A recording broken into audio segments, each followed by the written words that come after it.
Olá, meu irmão, minha irmã, seja sobre a vida de vocês a graça do Senhor nosso Deus.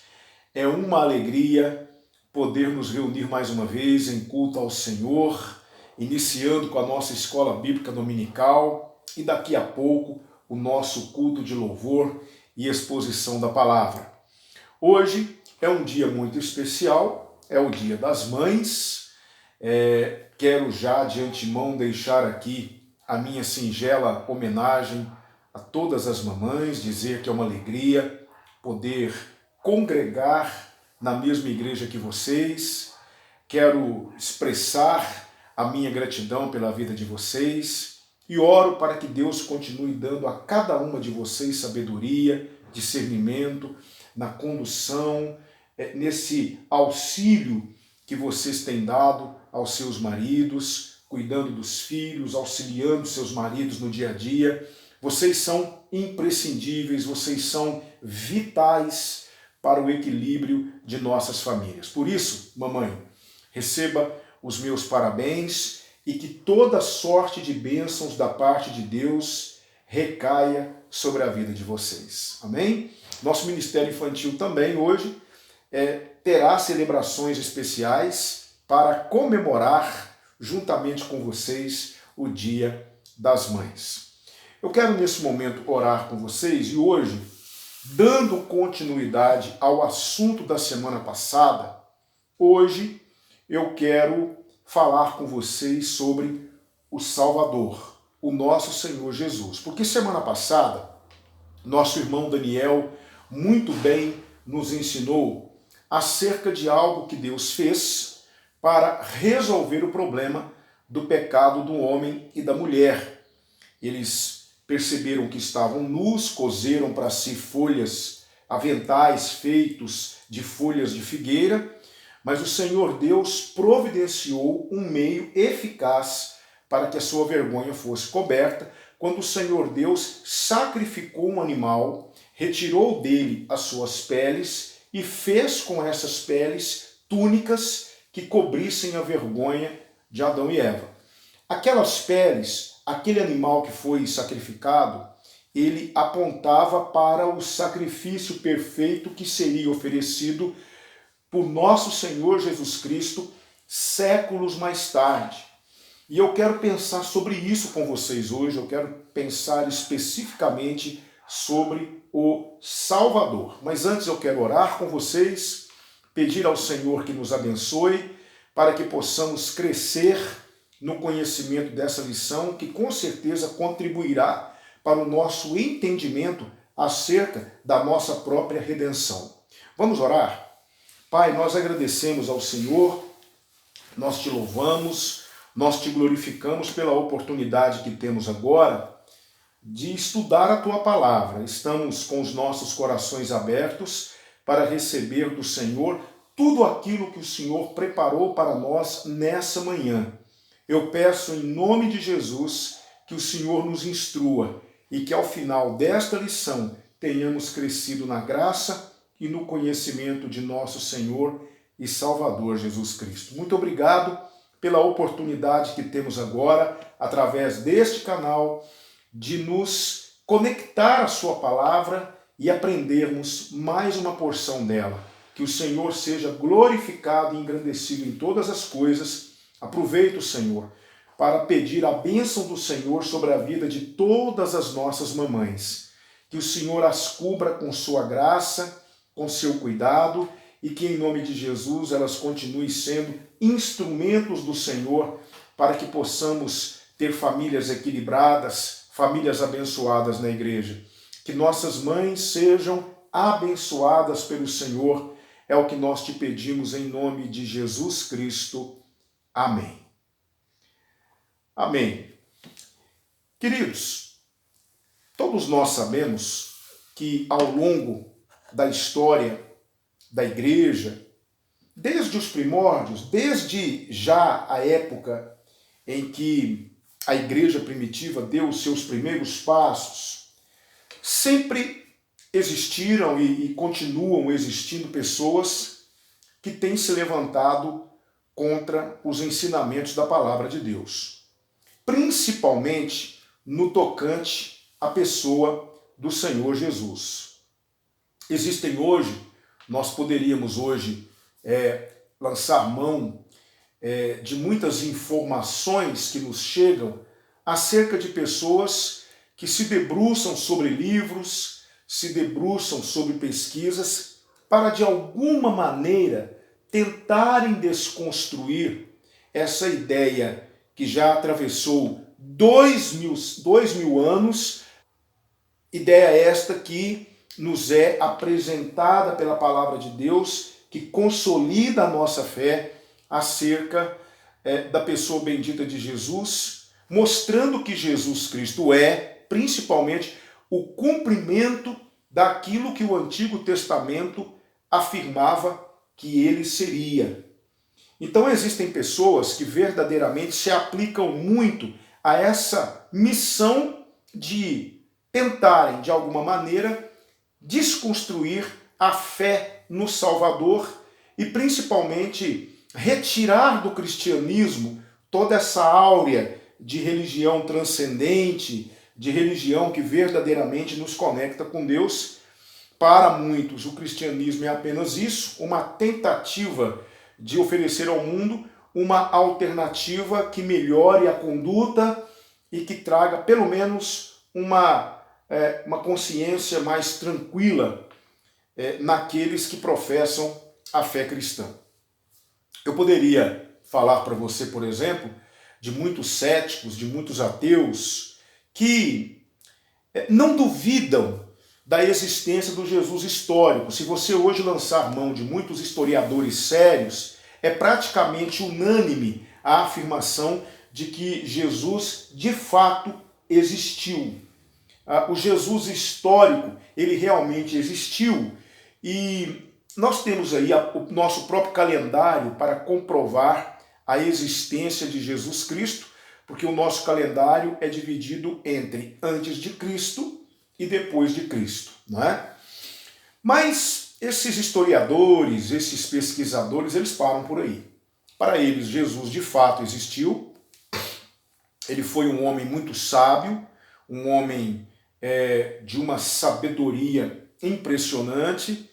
Eles dizem que realmente Jesus nasceu de Maria, não sobrenaturalmente, eles querem tirar essa áurea de nascimento sobrenatural da pessoa de Jesus. Para eles, José e Maria tiveram uma vida marital normal para um casal de judeus e que Jesus nasceu fruto desse relacionamento. Jesus cresceu, Jesus ficou indignado com a questão dos pobres, da desigualdade social corrente em Israel.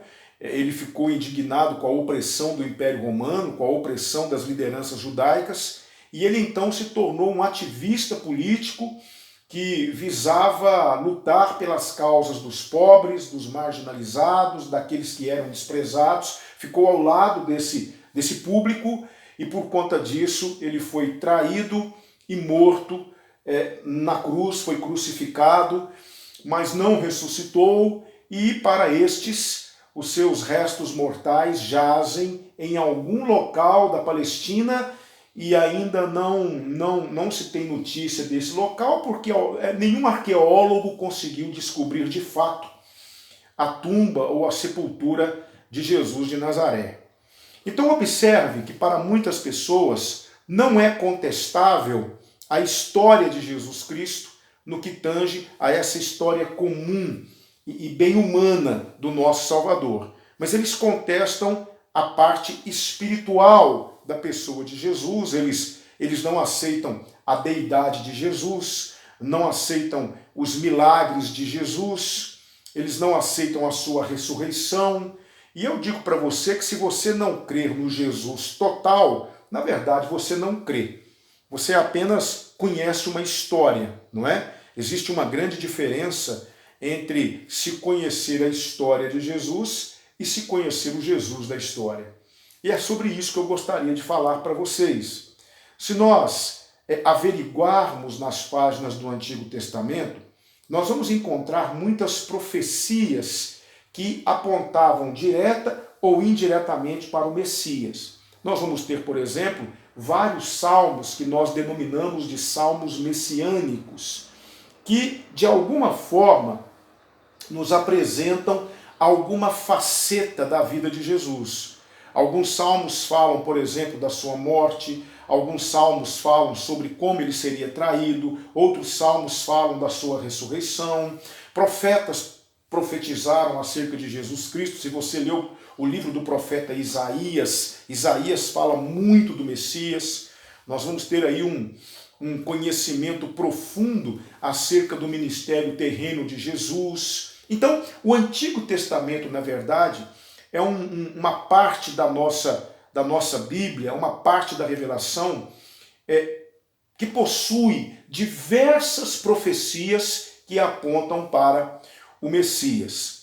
De posse dessas informações, muitos céticos, muitos ateus e muitos críticos do cristianismo, eles dizem, quando confrontados com a realidade de que essas profecias se cumpriram na pessoa de Jesus, um dos argumentos que eles usam é, por exemplo, dizerem que Jesus Cristo, conhecendo o Antigo Testamento e as profecias acerca do Messias, e sendo popular como ele foi, ele começara a aderir à ideia de verdadeiramente se tornar o Messias dos judeus para ganhar força na sua causa.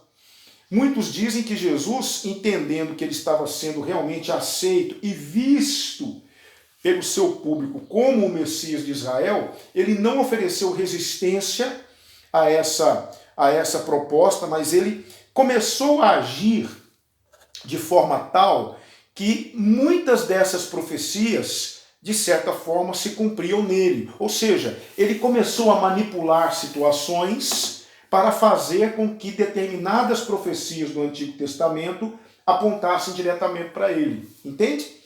Então, isso até hoje é apresentado como um argumento dos céticos para dizer que as profecias do Antigo Testamento que se cumpriram na pessoa de Jesus, elas na verdade ainda continuam sendo válidas para o povo judeu, mas Jesus lançou mão, se apropriou dessas profecias para reforçar a tese de que ele era o Messias, porque era assim que o povo, que o populacho, que aquele povo sofrido da Palestina o via.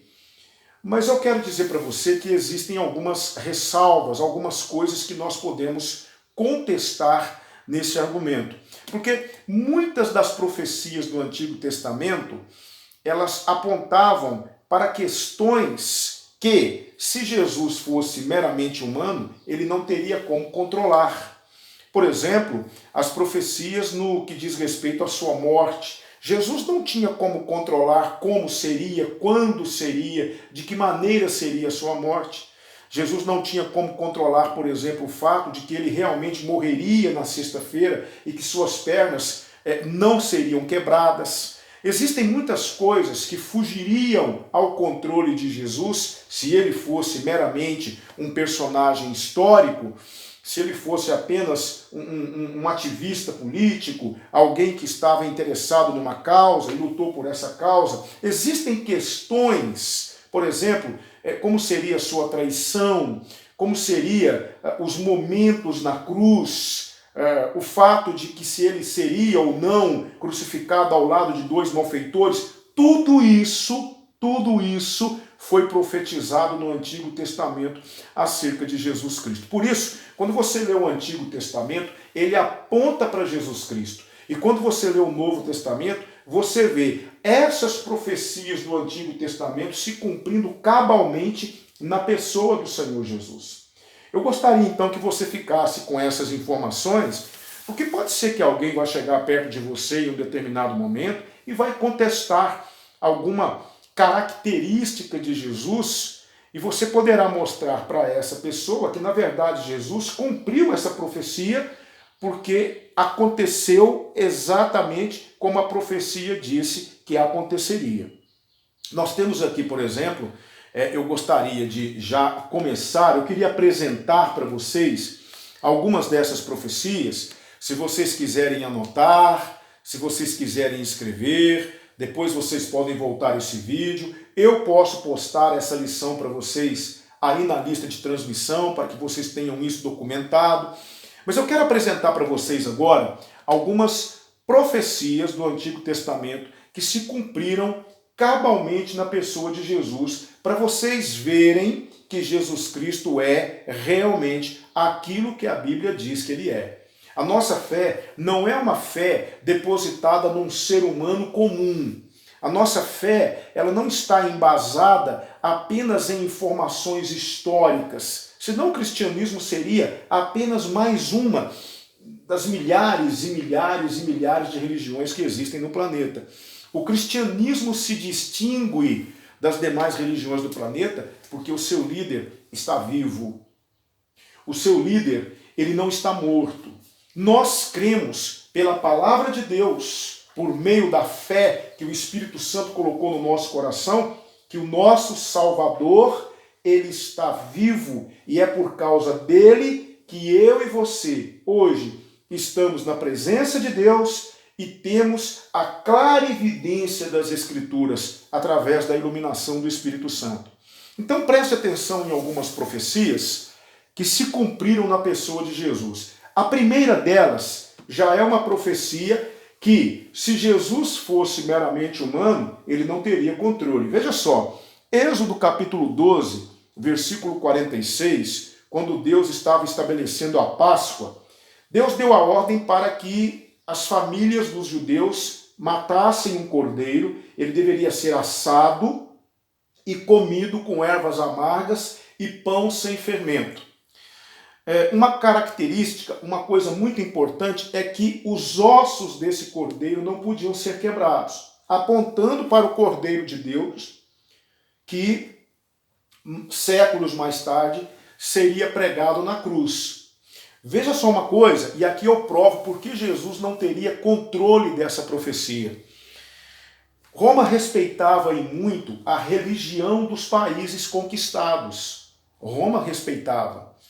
E Roma fazia isso por quê? Para evitar motins, rebeliões, não é? A incitação do ódio nas nações conquistadas. Então Roma reconhecia a religião judaica como uma religião lícita.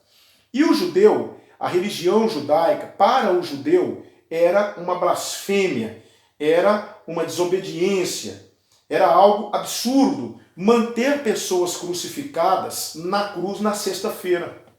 Então os soldados romanos, para acelerarem o processo de morte, porque a morte por crucificação era uma morte terrível, porque os crucificados demoravam dias, às vezes semanas, para morrer. Eles agonizavam, os mais fortes, aqueles que conseguiam resistir mais, eles às vezes agonizavam por dias, por horas intermináveis, e essas horas se transformavam em dias que podiam se transformar até em semanas, dependendo ali da robustez do crucificado. Mas, como Jesus foi crucificado na sexta-feira ao lado dos malfeitores, eles deveriam acelerar o processo de morte, porque ninguém podia ficar pregado na cruz no dia de sábado. Então o que os soldados faziam? Para que as pessoas não pudessem, os crucificados, se apoiarem naquela base que ficava na cruz, e aquela base foi colocada ali propositalmente, porque os crucificados, sentindo a falta do ar por conta da posição da cruz, eles se apoiavam naquela base com muita dificuldade e conseguiam sugar o ar, respiravam, e é por isso que a morte deles era uma morte bem lenta e bem dolorosa. Então o que acontece? Preste atenção. O crucificado, ele tendo as suas pernas quebradas, que na verdade não eram as pernas, eram as rótulas dos joelhos, eles não podiam flexionar os pés, não podiam apoiar os pés, flexionar os joelhos e sugar o ar. Então eles morriam praticamente por asfixia.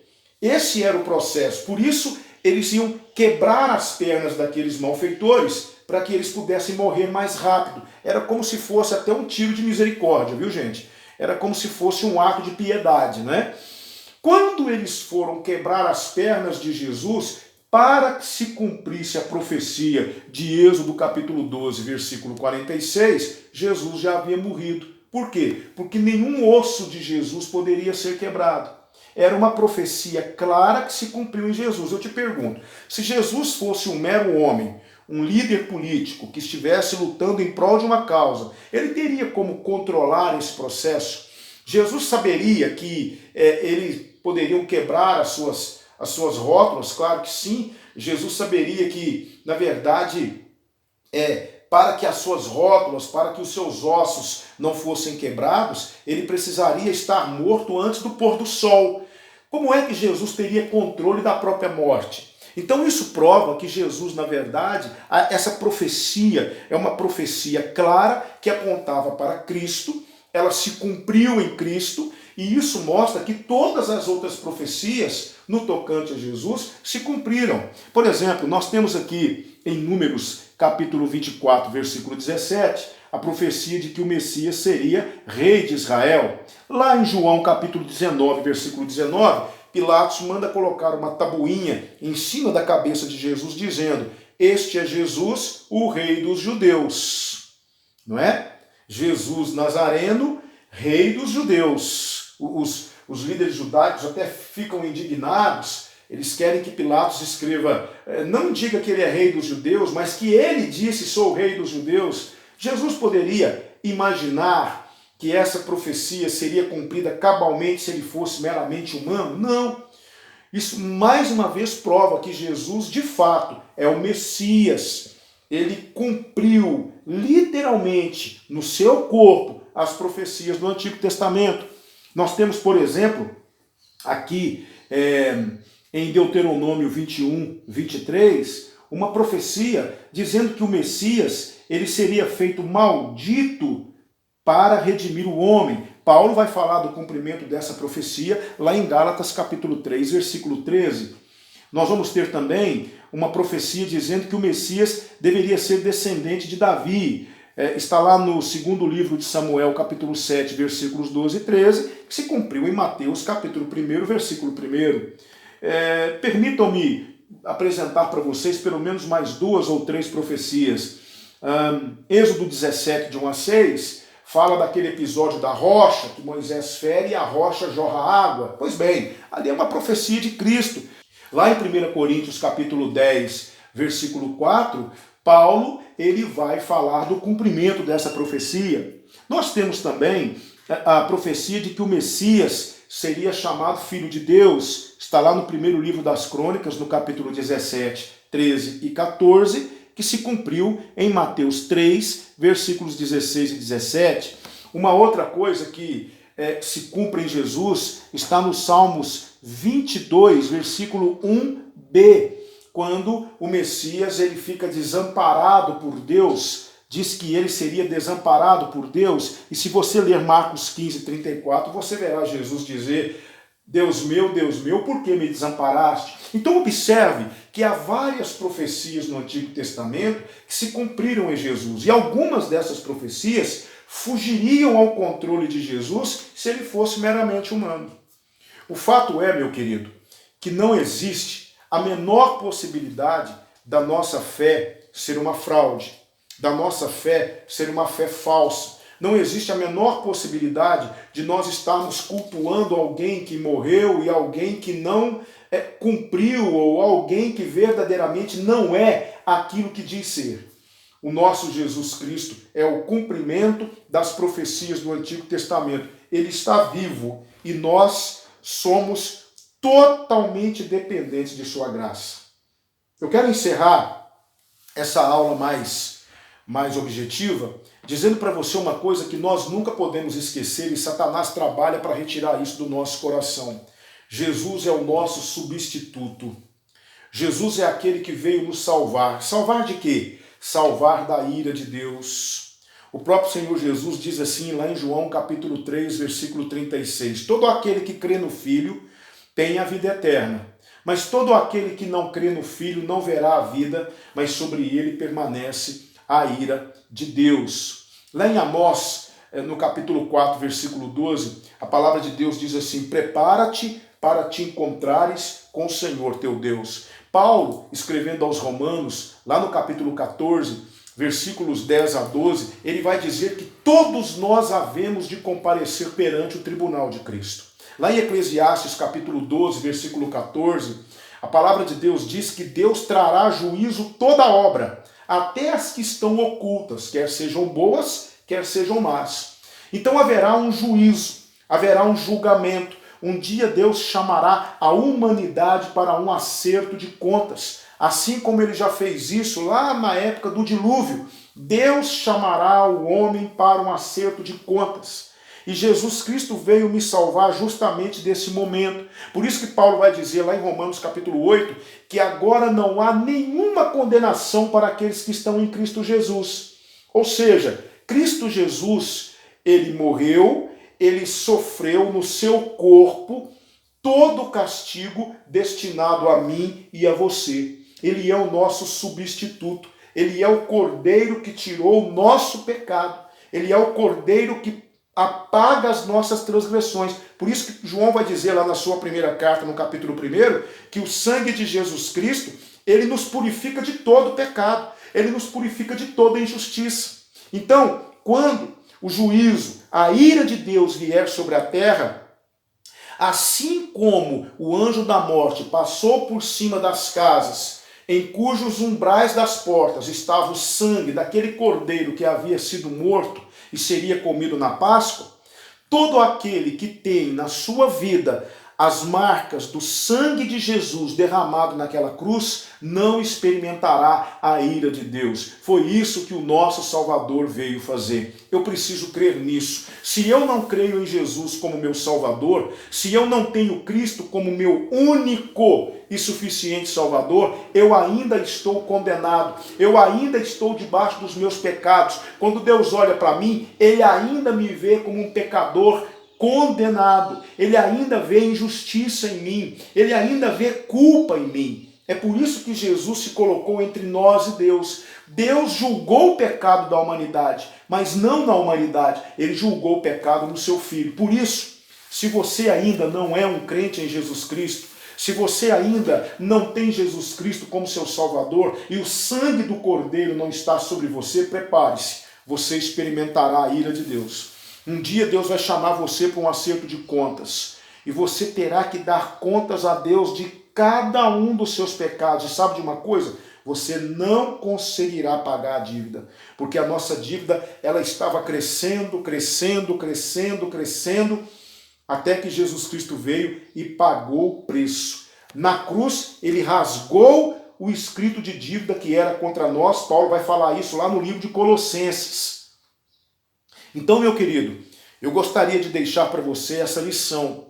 Jesus Cristo é o nosso Salvador. Deus, ele chamou um homem, desse homem ele fez um povo, e desse povo ele trouxe o Salvador ao mundo. Jesus Cristo veio, ele assumiu o seu ministério público com 30 anos, por 3 anos ele caminhou com os discípulos, foi morto naquela cruz. Ao terceiro dia ele ressuscitou, ficou mais 40 dias com os discípulos e foi elevado ao céu. E lá ele está mediando entre nós e Deus. É o que nos diz Paulo na sua primeira carta a Timóteo, no capítulo 2, versículo 5. Só existe um Deus e só existe um mediador entre Deus e os homens. E esse mediador é Cristo Jesus. Por isso eu quero dizer para você de forma muito enfática e incisiva: Jesus Cristo é o único Salvador da humanidade.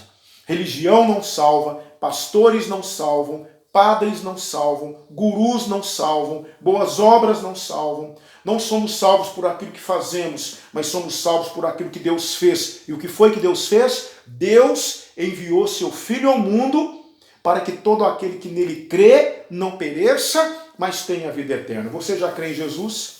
Jesus já é o seu Salvador? Jesus já é o seu Senhor? Você já experimentou a graça de Deus na sua vida?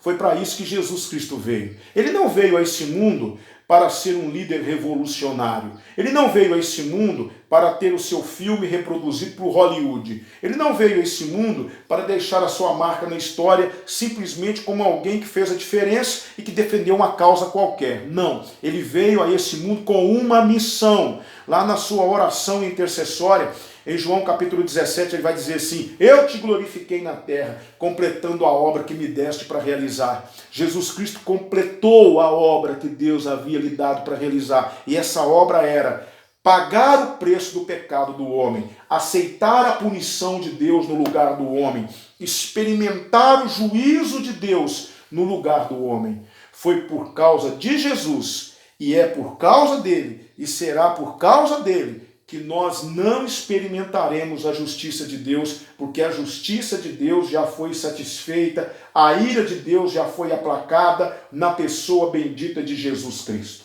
Eu sei que os céticos, os ateus, eles não concordam com isso, eles vão levantar várias objeções, vários subterfúgios para tentarem desconstruir essa ideia, mas eles nunca vão conseguir apagar o fato de que todo aquele que crê em Cristo tem a sua vida transformada, porque não há mais condenação sobre ele. Esse é o nosso Salvador. Eu te pergunto, Jesus já é o seu Salvador? Jesus já é o seu mediador entre Deus e os homens? Porque neste exato momento ele está lá, mediando por todos nós. E um dia ele voltará. Não sabemos quando, não sabemos qual mês, qual dia, qual ano. Temos algumas pistas que ele nos deixou, principalmente no Evangelho de Mateus, capítulo 24 e 25, mas nós não temos certeza da sua volta no que tange a uma data. Mas nós podemos ter certeza de que ele voltará. Sabe por quê? Porque ele prometeu, e ele não é homem para mentir. Jesus voltará. Quando ele voltar, como ele vai te encontrar? Ele te encontrará pronto, preparado. Você terá reconhecido Jesus como seu Salvador, ou ele te encontrará desprevenido, despreparado, com seu coração aberto para todas as verdades, menos para ele, e você estará totalmente sem certeza de salvação, com a ira de Deus ainda rondando a sua vida. O desejo do meu coração é que você medite nessa lição que acabamos de lhe apresentar e que você creia que Jesus Cristo, somente Jesus Cristo, é o nosso único e suficiente Salvador. Amém, queridos? Amém. Que o Senhor seja louvado e glorificado nessa manhã. Amém? Queridos, nós estamos em campanha de missões mundiais, vocês sabem disso. Infelizmente, nós temos tido notícias de que a obra missionária, as campanhas missionárias não têm atingido seus alvos financeiros por conta dessa pandemia que estamos vivendo. Muitas igrejas mal estão conseguindo arcar com as suas despesas, quanto mais enviarem ofertas financeiras para os campos missionários. Mas a nossa igreja tem sido uma igreja abençoada, Deus tem cuidado de nós e nós não deixamos de enviar a nossa oferta missionária. Os missionários estão lá, eles precisam comer, eles precisam pagar as suas contas, eles precisam pagar os seus aluguéis e eles contam com as nossas ofertas missionárias. Por isso, eu quero mostrar para você agora um vídeo promovido por Missões Mundiais. Eu gostaria que você prestasse bastante atenção nesse vídeo, um belíssimo vídeo. E se você sentiu o desejo no coração de ofertar para a obra missionária, fale comigo, entre em contato conosco e nós vamos mostrar para você como é que você pode fazer isso. No próprio vídeo aparecerão algumas contas bancárias, se você quiser fazer o seu depósito para missões numa dessas contas bancárias também, fique à vontade. Se você quiser fazer o seu depósito para missões na conta da igreja, nós podemos enviar para vocês. Mas vamos continuar ofertando, vamos continuar contribuindo, porque Deus há de continuar suprindo as nossas necessidades. Eu quero mostrar para você o vídeo, daqui a pouquinho a gente volta para continuarmos o nosso culto ao Senhor. Amém?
Cristo e nele vou permanecer. Levar ao mundo a alegria que me faz viver. E assim eu vou seguir até que a terra se alegre em ti, Jesus. Se alegre em ti.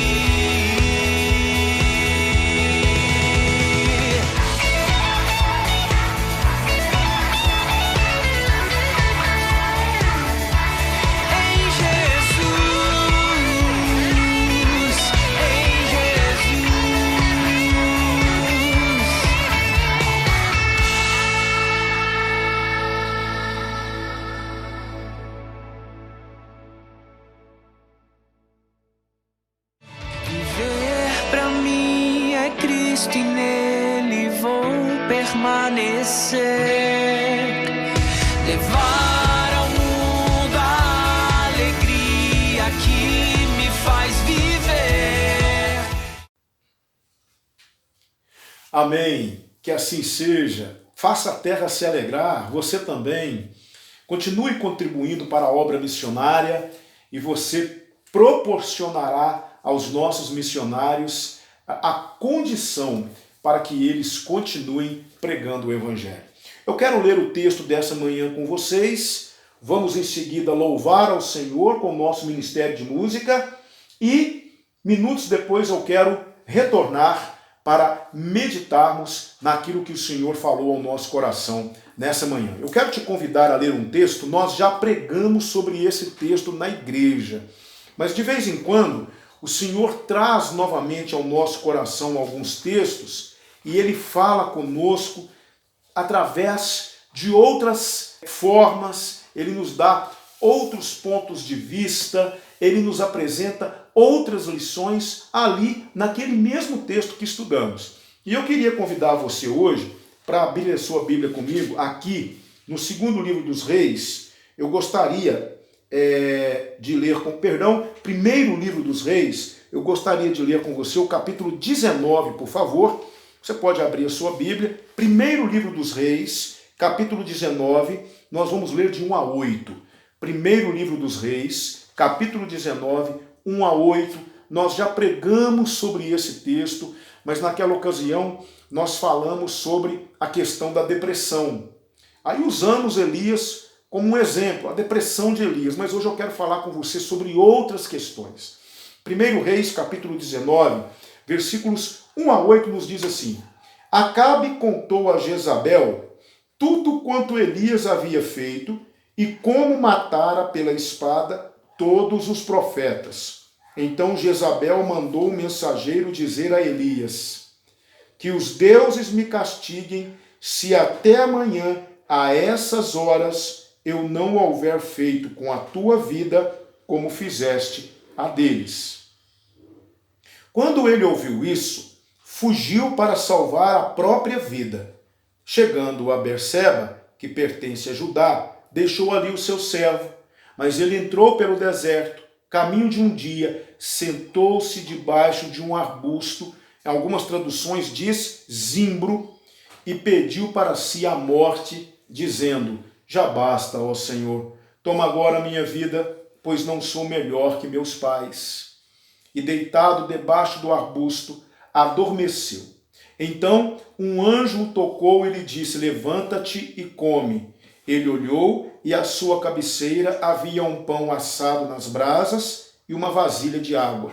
Tendo comido e bebido, voltou a se deitar. O anjo do Senhor veio pela segunda vez, tocou-o e lhe disse: Levanta-te e come, porque a viagem será muito longa. Ele se levantou, comeu e bebeu, e com a força deste alimento, caminhou 40 dias e 40 noites até Horebe, o monte de Deus. O tema da minha reflexão com você nessa manhã é: saia do zimbro. Saia do zimbro, ok? Vamos louvar ao Senhor então, com a nossa equipe de louvor. É uma alegria ter os irmãos novamente conosco, louvando ao Senhor. Daqui a pouquinho nós retornamos. O Senhor, Ele quer nós temos tido nos últimos dias, dos nossos irmãos, do nosso convívio, das pessoas que nós gostamos. Isso é exigido de nós nesse momento, então nós temos que ter isso. Mas não nos esqueçamos, irmãos, de que nós não podemos nos distanciar do nosso Deus. Ele é um Deus presente em qualquer situação. Ele é aquele que existe desde o início. Ele é aquele que tem todo o poder, ele é soberano. E essa canção traz tudo isso. Retrata o tanto que esse Deus é poderoso e ele vive desde o início.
Amém. Louvado e glorificado seja o nome do nosso Deus. Muito obrigado ao nosso Ministério de Música, que sempre tem nos abençoado grandemente.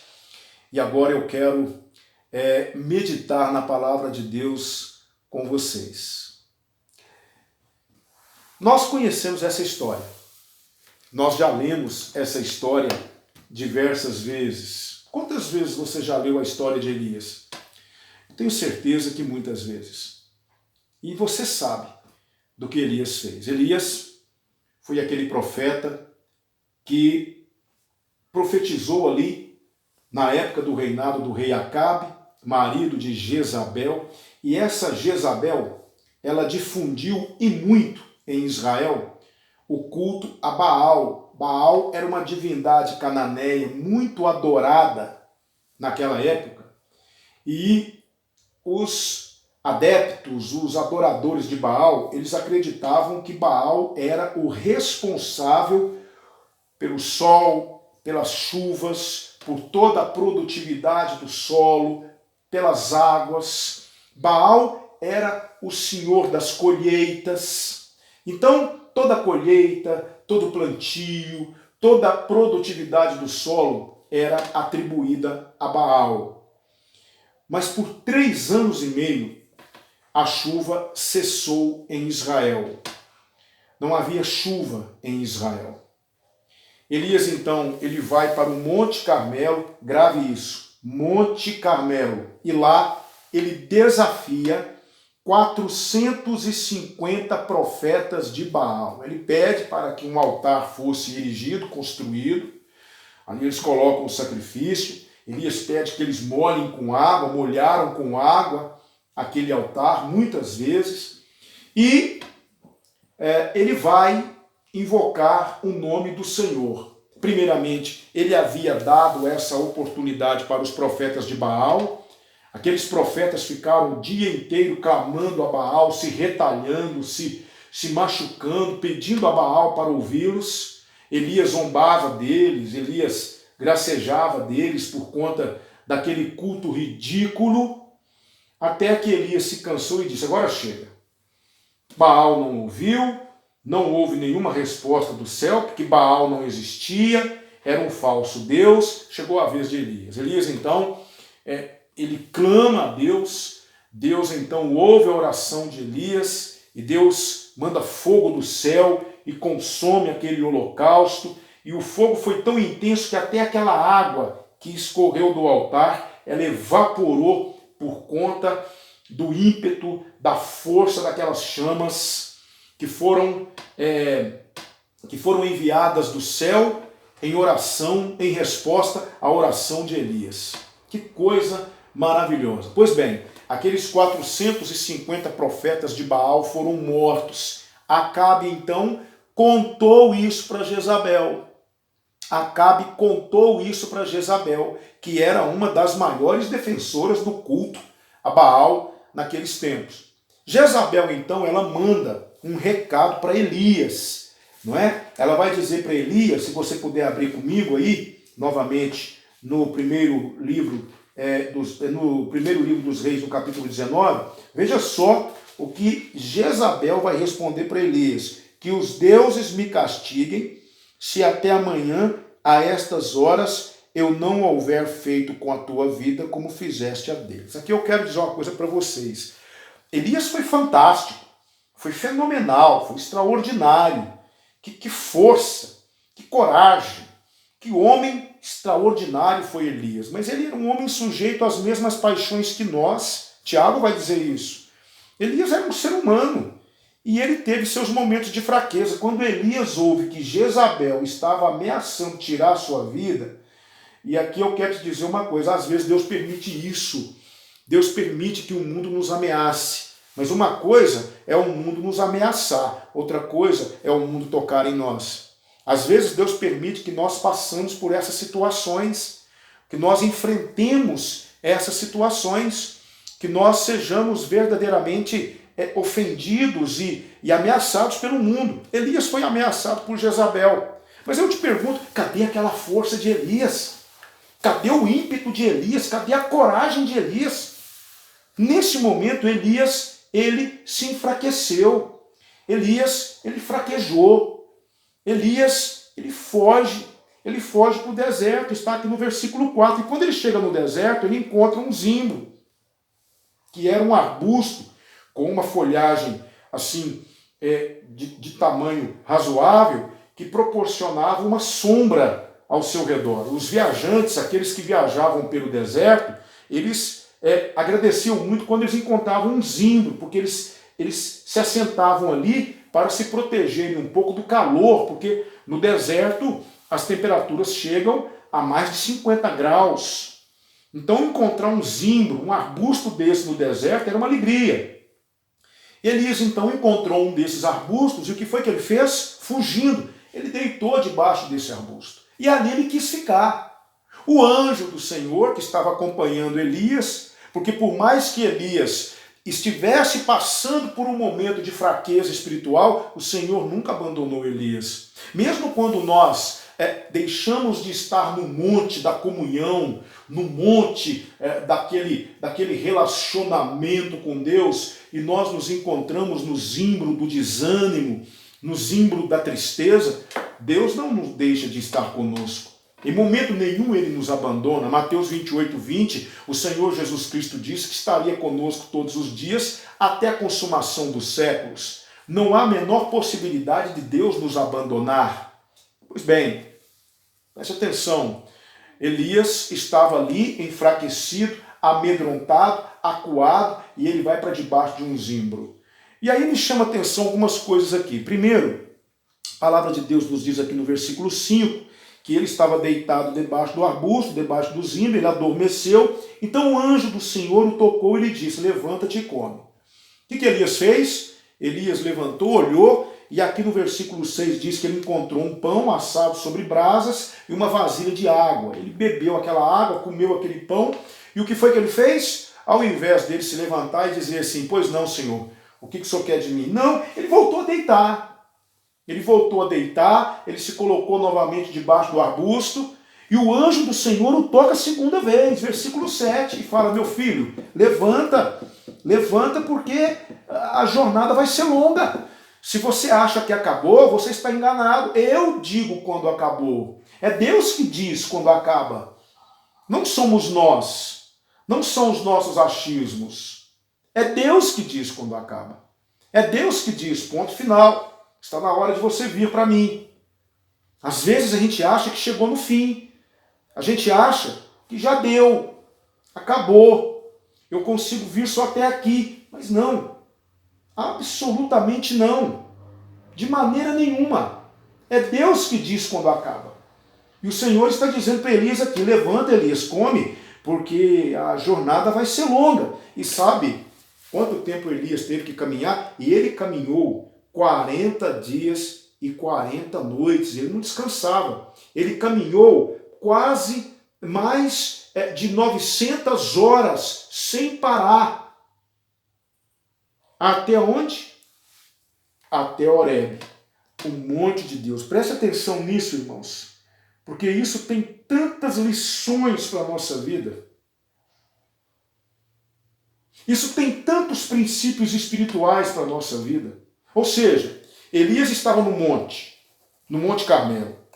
E enquanto ele estava no Monte Carmelo, ele estava ali sendo usado por Deus. Enfrentou 450 profetas. Ele estava ali sendo um instrumento de Deus, acabando com o culto a Baal, matando os idólatras. Estava ali cumprindo os propósitos de Deus. Elias estava ali sendo aquilo que o Senhor queria que ele fosse. Ele estava no centro da vontade de Deus, mas de repente o desânimo, a apatia tomou conta do coração de Elias. E Elias agora sai do monte, sai daquela situação espiritual na qual ele se encontrava. E ele começa a descer, e ele vai para o deserto, e ele se estabelece debaixo de um zimbro.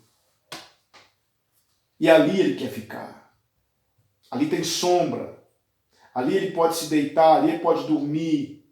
E pelo que parece, ali ele se sente mais seguro, fugindo de Jezabel. Mas o Senhor está ali dizendo, não, não é aqui que eu quero você.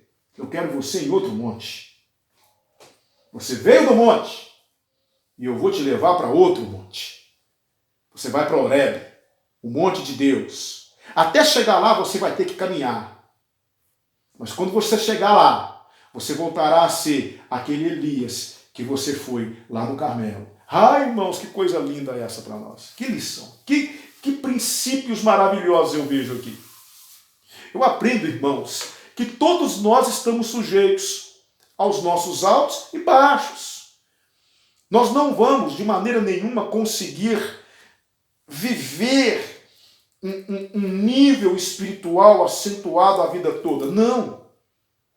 Não é pecado, às vezes, nos enfraquecermos, às vezes as circunstâncias nos enfraquecem, às vezes o medo começa a rondar a nossa vida, às vezes nós nos cansamos, às vezes, por variadas razões, nós saímos do monte e nós vamos para o zimbro. O problema não é ir para o zimbro, o problema é querer ficar no zimbro. Porque o zimbro, de certa forma, ele é... Ali nós construímos a nossa zona de conforto. E ficar na zona de conforto é melhor. Ficar no zimbro é melhor. Ficar na sombra é melhor. Mas não é na sombra, não é no zimbro, não é na inércia, não é parado na minha vida espiritual que Deus me quer. Em primeiro lugar, Deus me quer caminhando. Por quê? Porque quanto mais eu caminho, mais próximo eu estou do monte de novo. Deus me quer sempre no monte. Deus me quer no monte porque é lá que Ele me restaura. É lá que Ele vai me usar. Observe que Deus fala com Elias. Elias, o que fazes aqui? Elias, levanta. Elias, come. Elias, levanta, come, deita de novo. Elias, levanta e come. Eu tenho uma caminhada longa para ti. Escute, não é fácil. E eu estaria exagerando, estaria mentindo se eu dissesse para você que é sair do zimbro. Todo mundo quer ficar no zimbro. Todos nós queremos ficar no zimbro. Todos nós queremos ficar na zona de conforto. Todos nós queremos viver essa vidinha mais ou menos que nós estamos vivendo. Vamos lá. Está faltando alimento para você? Não. Está faltando trabalho? Não. Você está com saúde? Sim. Tem uma casa para morar? Tem. Você pode aí ter os seus momentos de lazer? Posso. Não é bom? Não é, de certa forma, prazeroso a gente ficar no zimbro? Para que sair daqui? O meu relacionamento com Deus, Ele me proporcionou isso, então deixa eu aproveitar, deixa eu usufruir, me deixa ficar aqui, Deus. Me deixa ficar nessa situação. Está tão bom. Quarta-feira eu vou na igreja, chegando na igreja eu deposito meu dízimo lá, só pode ficar tranquilo. Eu vou cantar, eu vou louvar, eu vou ouvir tudo que o Senhor quer falar para mim através do pastor. Eu prometo para o Senhor que eu vou no domingo pela manhã na igreja. Se eu não for de manhã, Senhor, eu vou à noite. À noite eu vou na igreja. Ó Deus, me deixa continuar vivendo essa vidinha que eu estou vivendo. Me deixa ficar aqui no zimbro, Senhor. Está tão bom aqui. Mas não é nesse nível que Deus te quer. Nós fomos chamados, nós fomos vocacionados, fomos chamados pelo Senhor para crescermos, para amadurecermos. Nós temos um alvo, e o nosso alvo deve ser nos parecer cada vez mais com Jesus, mas para isso eu tenho que sair do zimbro. Para isso eu tenho que sair da zona de conforto. Para isso eu tenho que caminhar 40 dias e 40 noites. Para isso eu tenho que abrir mão dos meus caprichos. Eu tenho que abrir mão das minhas vontades. Para isso eu tenho que abrir mão daquilo que me dá prazer. Para isso eu tenho que chegar cansado do serviço e ao invés de ir para minha cama, deitar o sono dos justos, eu tenho que ir para a igreja, para aquela reunião que vai acontecer na igreja.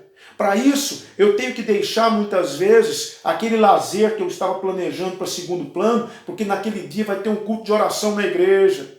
Para isso, eu preciso realmente pegar a minha a minha forma de entender o Evangelho e preciso averiguar isso o tempo todo para ver onde eu preciso mudar, do que é que eu tenho que me desvencilhar. E cá entre nós, querido, isso é ruim, isso dói, caminhar dói, crescer dói, amadurecer dói, não é fácil voltar para o monte. Muitas vezes nós estamos no monte por uma falta de vigilância, deixamos o desânimo tomar conta, deixamos a apatia tomar conta, deixamos o diabo sussurrar no nosso ouvido e muitas vezes nós vamos nos afastando do monte e vamos para debaixo do zimbro e aí nós ficamos muito tempo da nossa vida e nós nos estabelecemos ali e nós gostamos de estar ali, mas escute, Deus quer você em Horebe.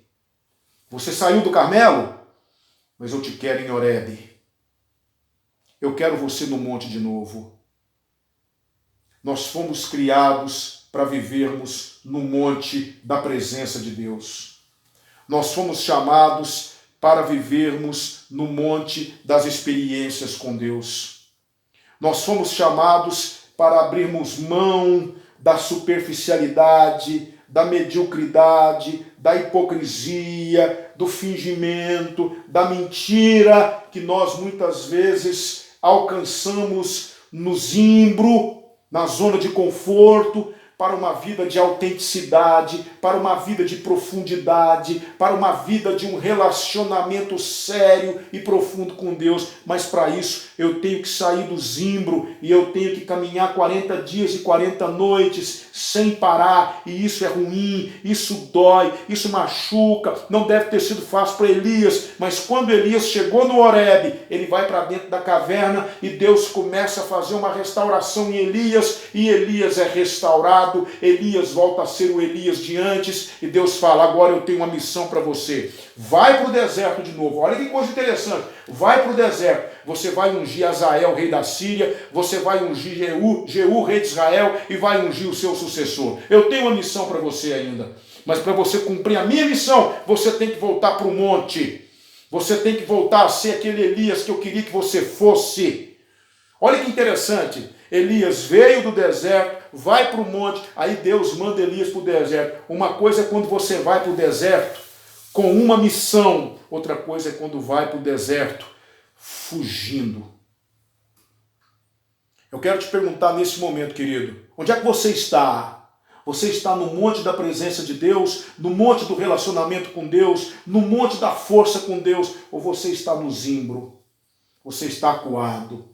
Você está desanimado, você está com vontade de ficar deitado, você não quer sair do zimbro, você olha para o deserto, você olha para os desafios que Deus tem colocado diante de você. O anjo disse aqui, o anjo disse no versículo de número 7, a sua viagem vai ser muito longa. E aqui, veja só o versículo 8, ele caminhou 40 dias e 40 noites. Eu não sei se Elias sabia a distância que era, mas ele se fortaleceu e foi. Não deve ter sido fácil para Elias, porque de dia as temperaturas chegam a 50 graus no deserto. De noite elas despencam para temperaturas abaixo de zero. Elias enfrentou calor e frio, calor e frio, calor e frio, por 960 horas ininterruptas até chegar a Horebe, o monte de Deus. Querido, eu sei que não vai ser fácil. Eu sei que voltar a ser o que você era vai doer, vai ser difícil. Você vai ter que sair do zimbro, você vai ter que sair do comodismo, você vai ter que sair da apatia. Mas é lá que Deus te quer. Deus quer você em Horebe. Deus quer você com Ele. Deus quer fazer com que você volte a ser o Elias que um dia você já foi. Deus quer fazer com que você volte a ser aquele crente que você já foi. Nós podemos ser novamente aqueles crentes que fomos um dia. Perdemos o primeiro amor, perdemos a alegria, perdemos o entusiasmo, perdemos a força. Nós ainda estamos caminhando com o Senhor, nós ainda estamos servindo o Senhor, mas estamos servindo ao Senhor do nosso jeito dentro do zimbro. Existe mais de Deus para nós. Não é só isso. Existe mais de Deus para nós, eu garanto para você. Existe uma vida, uma realidade espiritual, talvez, que nós um dia já experimentamos, mas perdemos, porque nós fomos descendo e fomos parar debaixo do zimbro. Então o anjo do Senhor diz para Elias, levanta e come, porque será longa a caminhada. Você vai para Horebe, o monte de Deus. Você saiu do monte e você vai para o monte de novo. Deus quer você no monte. Entenda o que eu estou dizendo. Eu não estou falando de um monte físico. Eu não estou falando de um monte geográfico. Eu estou falando de um monte onde você poderá sentir a presença de Deus. Você poderá sentir o amor de Deus. Você poderá sentir a força do Senhor. Todos nós podemos voltar para o monte. Todos nós podemos ter novamente aquele relacionamento que nós tivemos um dia com Deus. Lembre-se aí. Abra o seu coração agora, abra a sua mente e lembre-se. Você já esteve no monte, não esteve? É bom, não é? Você já teve momentos onde Deus te usou poderosamente, não já? É bom, não é? Talvez você agora esteja no zimbro, parado, acuado, desanimado, com medo. Mas o Senhor, através de sua palavra, está lhe dizendo nesta manhã, saia do zimbro. Eu quero você no monte de novo. O que é que você vai fazer? Você vai se deitar novamente com esse chamado do Senhor? Ou você vai caminhar 40 dias e 40 noites até chegar lá, em Horebe? Eu quero orar por você nesse momento. Pai, em nome de Jesus, nós te pedimos, nos tire do zimbro, Senhor. Não permita que nós continuemos no zimbro. Nos leve para Horebe. Eu sei que o Senhor nos quer lá.